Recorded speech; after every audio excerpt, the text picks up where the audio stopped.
이렇게도 힘들어했던 당신의 지지 어깨가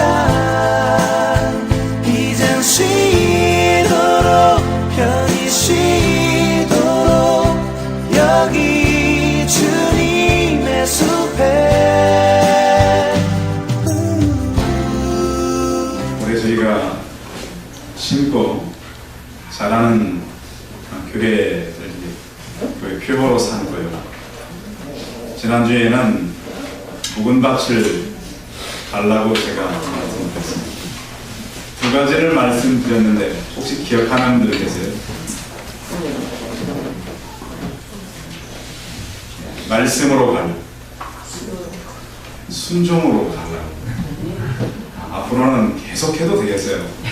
함께 준비해서 아무튼 대답 잘할 때까지. 오늘은 이 갈라디아서를 가지고 왜 우리가 심어야 하는지를 좀 나눠보려고 합니다. 이 갈라디아서는 작은 로마서라고 이렇게 얘기합니다. 성경에서 많이 말씀하고 있는 율법과 복음에 대해서, 또 의인은 믿음으로, 오직 믿음으로 산다라고 하는 그러한 그 이신, 득의의 신앙을 우리에게 말씀하고 있는 그런 내용입니다.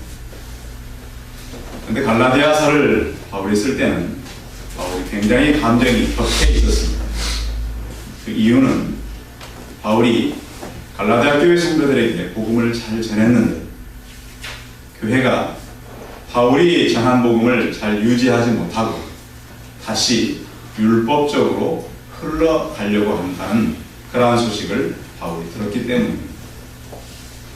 오늘 설교는 바울이 갈라디아 교회가 뭔가를 심어야 되는데 지금 잘못 심으려고 하고 있다 라는 그런 마음을 가지고 쓴 그 마음의 편지입니다. 쉽게 얘기하면 이겁니다. 바울이 전하는 것은 복음인데 그 복음은 한마디로 뭘까요? 따라하겠습니다. 복음은 예수 그리스도이다. 복음은 뭐라고요? 다음 주에 또 물어볼 테니까 기억하십시오. 복음은 예수 그리스도이다. 물론 많은 사람들이 복음은 십자가요, 부활이요, 또 예수 그리스도의 모든 행하심이다 이렇게 얘기를 하는데 간단하게 복음은 예수 그리스도입니다. 그렇게 갈라디아 교회에게 잘 전해줬는데 갈라디아 교회에 율법 거짓 교사들이 들어왔습니다. 요즘 같은 이단들 있죠. 돌아가지고 다시 뭐를 가르치기 시작했냐면 율법을 지켜야 합니다. 율법뿐만 아니라 할례도 받아야 된다. 그래야 그것이 구원에 합당하다. 근데 바울이 왜 이것에 더 화가 났었냐면 율법과 할례는 십자가와 부활을 약화시키는 거였어요. 그래서 화가 나. 기독교의 가장 핵심인 십자가와 부활이 약해진다면 그것은 진정한 복음이 될 수가 없습니다. 그래서 너희가 다시 왜 성령으로 왔다가 육체로 가려고 하느냐, 이 핵심입니다. 그러면서 어리석도다 갈라디아 사람. 말씀을 제가 전할 때 좀 저도 어렵고 성도들 좀 어려운 이유가 한 가지 있습니다. 제가 말씀을 전할 때는 늘 두 가지를 두고 설교하는 것이 아니라 네 가지를 두고 설교를 합니다. 대개는 많은 목회자들이 교회와 교회 밖을 두고 설교를 합니다. 근데 저는 교회와 교회 밖과 또 교회 안에 두 부류가 있다고 하는 것 때문에 제가 늘 네 가지 초점을 하고 얘기하니까 전하는 저도 가끔씩 어렵고 듣는 성도들도 좀 어려울 수 있습니다. 그러니까 핵심은 하나예요. 오직 복음 예수 그리스도. 그걸 여러분들이 붙들고 듣는다면 정리가 될 것입니다. 무엇을 신다라고 하는, 대한민국이 경제적으로 성장했지만 그 조림을 잘 이렇게 조성하는 데도 성공한 나라인 거 아시죠? 나무도 잘 심어서 세계 많은 나라가 대한민국의 이 나무 심는 것을 배우러도 또 우리나라가 다른 나라에 나무도 지금 많이 심어주고 있습니다. 우리나라가 한 40년 전에 나무를 심으면서 가장 힘들게 공사했던 그 한 곳이 있습니다. 혹시 포항에 영일만 지역의 사방공사라는 얘기 들어보셨어요? 그렇게 많이는 모르시는 것 같아요. 사방공사라고 하는 것은 산이 이렇게 무너지는 것을 무너내리지 않도록 이렇게 콘크리트나 어떤 장애물을 세워서 이렇게 더 이상 이 모래 이 산이 무너지지 않도록 하는 일인데 그것을 나무를 심음으로 했던 것이 바로 포항 영일만의 사방공사입니다. 73년도부터 시작됐었습니다. 그런데 그 지역이 산이 이게 하얀 산인데 각도도 심하고 그러니까 중기가 들어갈 수 없어요. 산에 사람이 들어가서 해야 돼요. 또 그 모래 그 산의 모래 자체가 이암이라 해서 바다에 있던 뻘이 이게 산이 된 그런 지역이었습니다. 그러니까 일제 강점기 때부터 그때까지 한 50번을 사과공사를 했는데 다 실패했어요. 근데 우리나라에 강력한 지도자가 그때 있었잖아요. 그걸 조림을 해라. 그래서 무려 5년 동안 총 그쪽에 투자된 사람이 360만.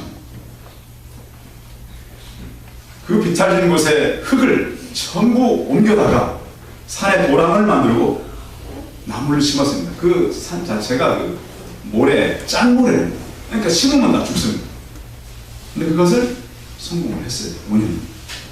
지금은 그 산을 영일만에 있는 그 조림공사했던 산을 헬기를 타고 가요. 우리나라 사람들 대단한 사람들. 그 공사하는데 보니까 산 밭이 너무 각도가 심한 대로 밧줄을 막 메고 올라가서 공사를 했어요. 이것이 바로 대한민국입니다. 누군가 그렇게 심었기 때문에 지금은 그것이 녹지가 산이 되어서 그곳에 지금 그 조림 공원도 만들어요. 박물관도 있고 이렇게 사람들이 이렇게 와서 구경할 수 있도록 만들어 놓았습니다. 우리나라 말에도 콩 심은 데는 뭐가 난다 그럽니까? 팥을 심으면. 이 말이 굉장히 진리죠, 그죠? 진리라고 하는 것은 어느 그 상황을 만들어도 변하지 않을 때 이걸 진리라고 하잖아요. 오늘 우리는 갈라디아서를 통해서 심어야만 거둔다라고 하는 어떤 대원칙을 같이 좀 나눠보려고 합니다. 자, 오늘 바울이 고린도 교회를 향해서 첫 번째로 하는 얘기는 오늘 말씀 7절에 있습니다. 7절을 한번 같이 읽어봅니다. 시작.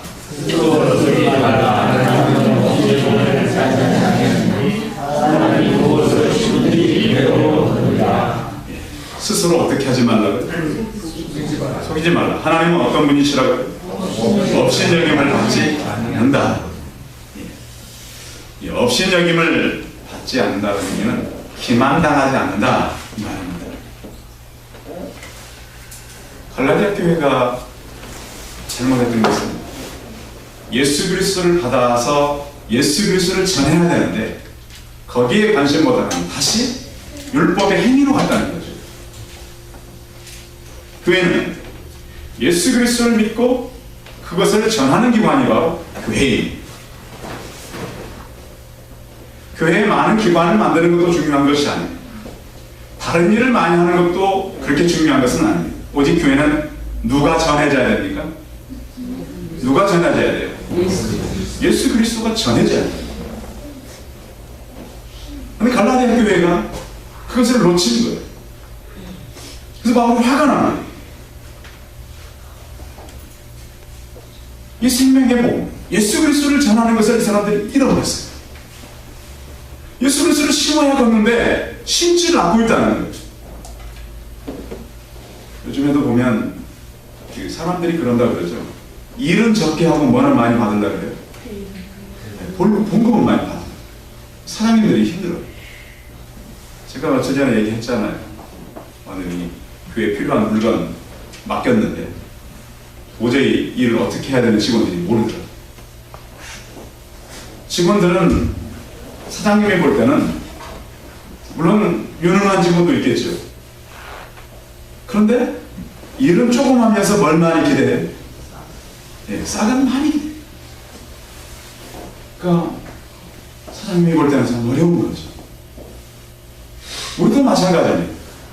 하나님께서 우리를 보시고 오늘 7절의 말씀이잖아요. 하나님은 속지 않습니다. 사람이 무엇을 심든지 그대로 거두리라 그랬습니다. 어떤 사람들은 그래요. 목사님, 금방 교회가 부흥할 거예요. 뭐 해야 부흥하죠, 교회는? 뭘 심어야 부흥해요? 복음을 심어야 누군가 심어야. 그렇지 않고는 교회가 부흥될 수 없고 또 자연적으로 어떻게 부흥이 돼도 그건 큰 문제인 거예요. 감당이 안 됩니다. 그래서 어떤 분들은 그런 기적을 꿈꾸죠. 하나님, 심지는 않으면서 그런 기적을 꿈꿔요. 하나님은 무엇을 우리에게 여기지 않는다고? 업신여김을 받지 않냐. 심하다고. 예배도 그렇습니다. 여러분, 예배 드리러 오는 거 힘드세요? 아니면 힘이 나세요? 네? 힘이 드세요? 힘이 나세요? 그냥 말로 하지 마시고. 예배는 우리 예배를 누가 받으시는 거죠? 여러분 그걸 믿으세요? 그걸 믿으면 힘이 나는 거예요. 창조주 하나님이 우리 예배를 받으세요. 내 찬양을 듣고 방금 우리 정집사님이 기도하신 기도를 다 들으셨어요. 하나님은 다 들으셔요. 우리 중심을 보십니다. 그래서 그분이 받으시는 예배를 귀히 여기시기 바랍니다. 꼭 오후 예배도 드리시기 바랍니다. 드리셔야 돼요. 왜? 예배는 힘든 것이 아니라 힘이 어떻게 되는 거라고요? 힘이 나는 거예요. 왜? 그분이 우리 예배를 받으시기 때문에. 모든 사람이 그런 마음으로 예배를 드려야 돼요. 예배도 심는 거예요. 예배도. 사실 예배를 한번 제대로 드리고 나면 그 예배를 통해서 하나님의 역사가 많이 일어납니다. 왜? 믿음이 있기 때문에. 하나님은 아시잖아요. 중심으로 믿음 가지고 예배 드리는 건지 와서 때우는 건지를 하나님은 아십니다. 절대 우리에게 속지를 않으십니다. 성도 여러분, 예배를 드릴 때마다 힘이 나시기 바랍니다. 마태복음 25장에 보면 달란트 비유가 나오는데 종들에게 주인이 어떤 그 달란트를 맡깁니다. 1달란트, 2달란트, 5달란트. 주인이 돌아와 보니까 2달란트, 5달란트 맡긴 종들은 이윤을 남겼습니다. 1달란트 받은 종이 주인에게 와서 뭐라 그러냐면 주인은 심지 않은 데서 거두고 해치지 않은 데서 거둔다고 얘기합니다. 이 주인을 제대로 안 겁니까? 잘못한 겁니까? 잘못한 겁니다. 이 주인은 하나님을 말씀하는 겁니다. 하나님은 절대 심지 않고 거두지는 않습니다. 그래서 주의 종들의 길이 때로는 힘든 겁니다. 하나님은 준비하지 않고 하나님의 사람들을 쓰지 않습니다. 많은 훈련과 때로는 많은 어려운 길을 하나님께서 주셔서 준비하게 하시는 거죠. 악한 종에게 이렇게 말합니다. 무익한 종을 바깥 어두운 곳에 내어 쫓으라. 거기서 슬피 울며 일을 해라. 이렇게 말합니다. 여러분, 하나님은 속지 않습니다. 그리고 나를 점검해 보시기 바랍니다. 그리고 무엇인지 심는 대로 거두게 되어 있습니다. 예수 그리스도 영원함을 우리가 많이 심기 바랍니다. 두 번째는 8절에 있는데요. 8절 같이 읽어봅니다. 시작. 자기의 기준을 위하여 자는 육체로부터 썩어질 것을 보고 성령을 위하여 신다는 성령으로부터 생각합니다. 예, 육체를 위하여 신다는 무엇으로부터? 육체로부터 무엇을 거두고? 성령을 위하여 신다는 성령으로부터 영생을 거둔다 그랬습니다. 여러분, 썩어질 것을 위해 심겠습니까? 영생을 위해서 심겠습니까? 영생을 위해서 성령을 심으시기 바랍니다. 우리는 날마다 영적 전쟁이 있습니다. 성령으로 살려고 그러는데 성령으로 살려고 하는 우리를 그냥 두지 않습니다. 자꾸 우리를 무너뜨리고 포기하게 만듭니다. 우리는 육체를 위해 살 것인지 성령을 위해 살 것인지 날마다 나를 점검해야 됩니다. 그 점검은 제가 해주는 겁니까? 아니면 옆에서 아내가 해주는 겁니까? 아니면 남편이 해주는 겁니까? 누가 하는 겁니까? 네? 이게 성숙한 사람. 성도 여러분, 육체의 본성대로 살 것인지 성령님의 말씀대로 살 것인지 순간마다 결단하시기 바랍니다. 육체는 본성대로 살게 되어 있어요. 제가 말씀을 날마다 읽으라는 이유는 거기 있습니다. 육체는 본성대로 살기를 좋아해요. 더 자고 싶고, 더 눕고 싶고, 더 편하고 싶고, 끝이 없어요. 그래서 하나님의 일을 생각하면 힘들어져요. 그런데 성령을 쫓아 살면 하나님의 일이 힘이 나는 거예요. 성도 여러분, 믿음 안에서 힘이 나시고 힘을 내시기 바랍니다. 이런 사람은 하나님 나라를 유업으로 받을 수 없다고 그 앞장에 말하고 있어요. 자, 육체를 위해 심는 사람은 그 앞 5장 19절에서 21절까지 읽어봐요. 그럼 도대체 육체를 위해 심는 게 뭔가? 5장 19절에서 20절 다시 읽어봅니다. 시작. 육체의 일은 분명하니 곧 음행과 더러운 것과 호색과 우상숭배와 주술과 원수 맺는 것과 분쟁과 시기와 분냉과 당지는 것과 분열하는 것, 이단과 투기와 술 취함과 방탕하는 것, 또 그와 같은 것들이라. 거기까지 써놨어요. 성경이. 육체를 위해 심는 것이 바로 이런 것이다. 우리 갈라디아 교회 성도들이 다시 율법으로 가면서 이런 삶을 살았다는 거예요. 이거 바울은 너무 화가 나요.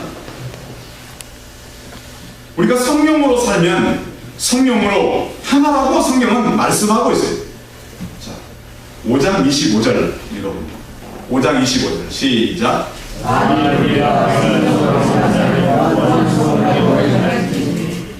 성령으로 살면 성령으로 행할지, 결국 성령님의 다스림을 받으라는 겁니다.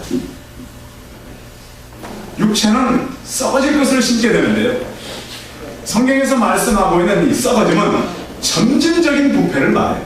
처음에는 잘 몰라요. 이것이 성령인지 육체인지. 근데 시간이 지나면 육체로 심으면 어떻게 돼요? 썩어져요. 성령을 심으면 영생을 얻게 되는 거예요.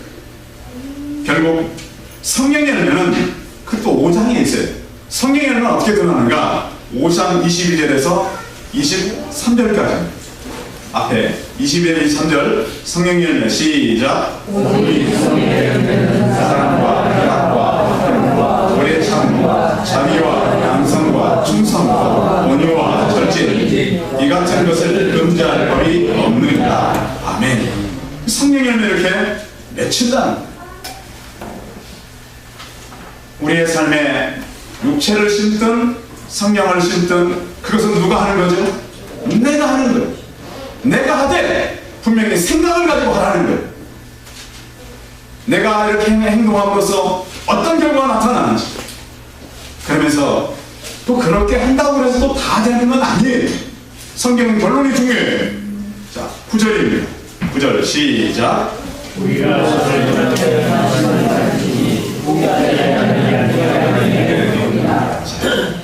우리가 선을 행하되 뭐 하지 말지니 낙심하지 말지니. 낙심하지 말라고 하는 것은 주의력을 잃지 말라는 거예요. 하다가 기도하고 하다가 믿음으로 했는데 안 될 수도 있다. 그러나 낙심하지 않기를 바랍니다. 실망하지 않기를 바랍니다. 사람들은 믿음으로 하는 것처럼 보이지만 자기 열심으로 할 때가 있어요. 그러나 믿음은 포기하지 않는 거예요. 끝까지 가는 거예요. 사도 바울은 복음에서 다시 율법으로 가려고 하는 갈라디아 교회를 향해서 너희가 썩을 것 육신을 위해서 심지 말고 영생을 위해서 복음을 심으라고 강조가 있는 겁니다. 여러분, 하던 일을 계속 하시기 바랍니다. 하다가 안 된다고 포기하면 안 되기 때문에 거기에서 열매가 드러날 때까지 일을 해야 되는 거예요. 어렵지만 그 일을 붙들고 가야 되는 거예요. 그래서 하나님은 우리에게 포기하지 말라고 새 힘을 주겠다고 약속하셨어요. 이사야 40장 29절에 보시면 피곤한 자에게는 능력을 주시고 무능한 자에게는 힘을 더하시나니 소년이라도 피곤하며 곤비하며 장정이라도 넘어지며 쓰러지되, 번역하기 전에 성경은 자빠지되 그랬어요. 어떤 분이 자빠졌다 그러니까 그런 말을 하냐고 성경에 있다. 그래서 그 말이 안 좋아서 쓰러지되 오직 여호와를 앙망하는 자는 새 힘을 얻으리니 독수리의 날개 치며 올라감 같을 것이요 다른 박질 하여도 곤비치 아니하겠고 걸어가도 피곤치 아니하리로다. 하나님께서 우리에게 주시는 것은 우리 힘으로 부족할 때가 참 많아요. 하나님은 끝까지 힘을 주시고 능력을 주시는 살아계신 하나님. 자, 포기하지 않고 때가 익으면 거둔다 그랬습니다. 하나님은 때의 하나님입니다. 하나님의 때가 있어요. 근데 우리는 그 때가 되기 전에 뭘 하려고 하면 포기하려고. 하나님은 심는 것을 통해서 거두게 하시고, 그리고 누군가는 심어야만이 거둘 수가 있어요. 우리가 일할 때 늘 생각해야 되는 것은 내가 지금 일을 하는데 선한 것을 하고 있는지 가한 것을 하고 있는지를 구분해야 해요. 선한 것과 가한 것. 우리가 일은 할 수 있어요. 그런데 과연 하는 것 중에 그것이 선한 것인가, 가능한 것인가, 가한 것이 다 선한 것은 아니라고 하는 거예요. 근데 사람들은 가한 것을 택하지 선한 것을 택하지 않아요. 왜? 육신에 사로잡혔기 때문에 그런 것입니다. 10절입니다. 10절 읽어봐요. 본문 10절 시작.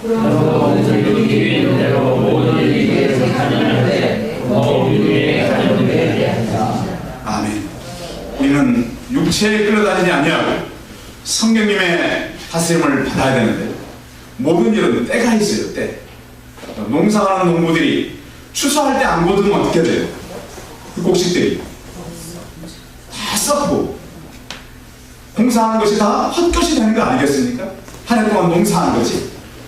우리도 마찬가지입니다. 일하는 때가 있습니다. 때를 놓치면 안 됩니다. 최선을 다하고 성령을 통해서 심고 복음이신 예수 그리스도를 전하는 것이 바로 교회가 할 일입니다. 많은 사람들이 이 글도 쓰고 또 학교에 가면 써놓은 글이 바로 이런 것이죠. 당년에 거두려면 곡초를 심고, 10년에 거두려면 나무를 심고, 100년에 거두려면 사람을 심고, 영원히 거두려면 복음을 심어야 되는 것입니다. 바울은 사명을 잃어버린 갈라디아 교회를 향해서 복음을 심으라고 말하고 있습니다. 심어야 거둡니다. 그 심는 사람은 우리 모두입니다. 한 사람도 예외일 수 없습니다. 다 나가서 심어야 해요. 우리가 송파동에 와서 5년 동안 심었습니다. 그것들이 저는 자라날 것이라고 생각합니다. 앞으로 송파 스승교회가 이곳에는 우리는 심고, 그 심은 것이 자랄 수 있도록 그 일을 계속 끊이지 않고 포기하지 않고 하나님께서 이루실 때까지 달려가는 저와 우리 성도들이 다 되시기 바랍니다. 기도하겠습니다.